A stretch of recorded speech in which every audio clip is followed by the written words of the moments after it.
Welcome, small groups, to week one of Christmas Magnified. I'm excited about this series. I think it's really one that I think will minister to every one of us, or at least equip us to minister to others in probably one of the most effective ways that maybe you've ever felt like you're able to at Christmas time. And here's kind of the way I launched into this series this weekend is this Christmas for us or the season for us is new. It's a little unique in the sense that we've gone through changes this year. We have two kids that have graduated high school and they have flown the coop now. They've left to other states, and as a result, we're facing a lot of these firsts. So it's that first day that we take our kids to school and all of a sudden there's two less kids in the car on day one. It's the first Labor Day without them.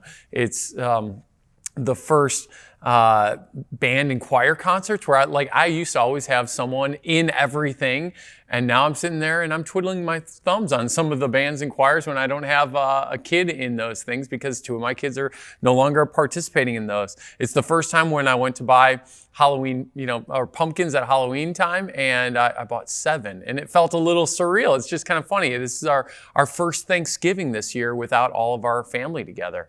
And so there's just some of those firsts that you experience. And here's what often happens for almost all of us.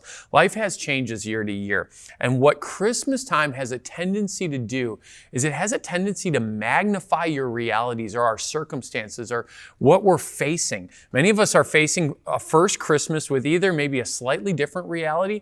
For some of you, it might be a very different reality. It may be the first Christmas after the loss of a loved one, or the first Christmas since receiving that bad news, or the first Christmas that you really can't afford to buy gifts because of some changes in your circumstances, or a first Christmas in maybe a new house. And while that can sometimes be exciting, maybe it's a first Christmas away from family and friends where you've always been in the past.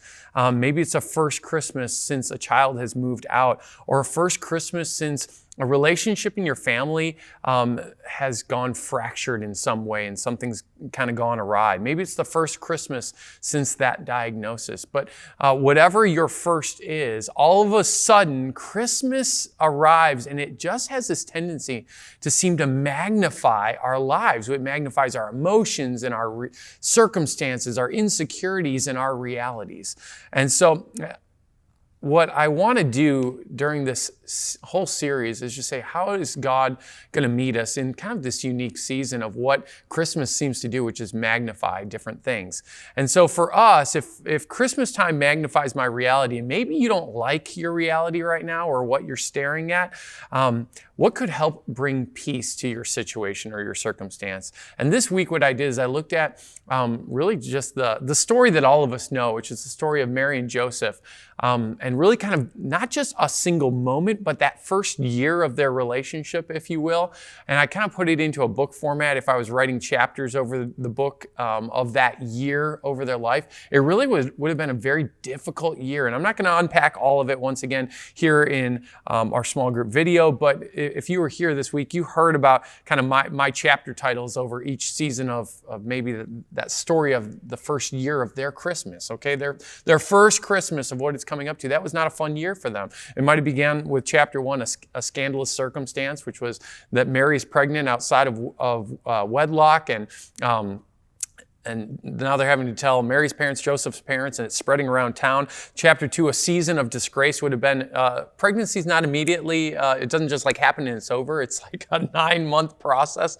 It would have been a long season of glares and stares and doubts from the community and people, maybe ostracizing them, maybe shame upon their family. Chapter 3, I called it an untimely census, which was she's near giving birth, and now they have to travel back to Bethlehem for a census. Chapter 4, homeless at home. They make it home, but there's no place for them to stay. Chapter 5, dire straits delivery. Now she goes into labor, and they find themselves, the only place where they can find a roof over their head is out in a stable, and giving birth in what we would consider to be not ideal circumstances. And so you look at kind of that entire year, and I'm sure that Mary and Joseph would have never said, this is my dream year. Like this is I'm sure heading into marriage, they were engaged. There's probably so many things of delight and excitement about engagement and what the first year of marriage could look like. And here's their first year. And I promise you, this is not playing out the way that they would have dreamt. And yet the verse that I went to at the beginning of the message was just this statement from Gabriel, where Gabriel looks at Mary and says, "You are highly favored. The Lord is with you." And so here's the deal. This year that feels really bad is a year of high favor. This is what favor looks like over them. And then I love the statement because he says, "And the Lord is with you." And I imagine that Mary and Joseph really clung to that reality, that every time they were staring at their circumstance and they're going, "This doesn't feel bad," they were having to remind themselves, okay, I remember the Lord said that this is favor, and I'm going to remind myself that the Lord is with me because it doesn't feel good right now. And one of the things that I spoke over everyone at the church this weekend, I want to speak it over you once again. If you're staring at a really difficult circumstance and Christmas is magnifying that reality for you right now, is Romans chapter 8, verse 28. It says this, "We know that in all things God works for the good." That's favor.